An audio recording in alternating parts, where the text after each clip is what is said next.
Today Gujarati news પર આપનું સ્વાગત છે। હું છું રીના, આપ જોઈ રહ્યા છો આજના મહત્વના સમાચાર।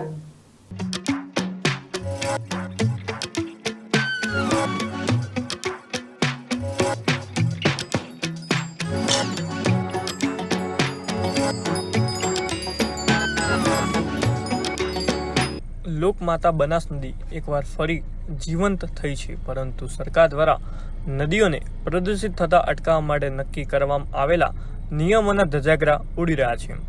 નદીને દૂષિત થતી અટકાવવાની જવાબદારી ધરાવતું તંત્ર પણ આંખે પાંટા બાંધી તમાશો જોઈ રહ્યું છે। ત્યારે ડીસા નજીકથી પસાર થતી બનાસ નદી કેટલી હદ સુધી દૂષિત કરવામાં આવી છે તેના પર જુઓ અમારા રિપોર્ટર રીના પરમારનો વિશેષ અહેવાલ। ભારત નદીઓ અને પર્વતોનો દેશ છે।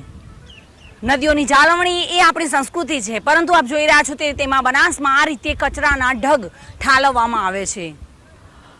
પ્લાસ્ટિક એટલે કે એક ઝેર કહેવાય છે, જે જમીનમાં હવામાં કોઈ પણ જગ્યાએ ભળે તો એક નવું પોઈઝન ઉત્પન્ન કરતું હોય છે। આ નદીની કઈ રીતની હાલત થઈ છે, આગળ પણ આપણે કોરોનાની મહામારીથી પહેલા પણ ખૂબ જ દુઃખી થઈ ચૂક્યા છીએ, ત્યારે આજે નદીમાં આ રીતે અનલીગલ રીતે કચરો ઠાલવવામાં આવે છે। પ્રદૂષણ કઈ રીતે વધી રહ્યું છે અને નદીમાં આ રીતે કચરો ઠાલવવાથી કેટલું નુકસાન થાય છે તે પણ જોવાનું રહેશે।